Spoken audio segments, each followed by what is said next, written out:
Hey there, this 2003 Corolla came for engine light on, rough idle, and misfiring.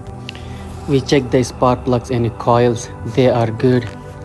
And we did the compression test. The compression test was great. And then we did further diagnose and found 3 injectors were cracked. I will show you guys, see the crack, and one of them was okay. Therefore this car was rough idling, misfiring, and engine light was on.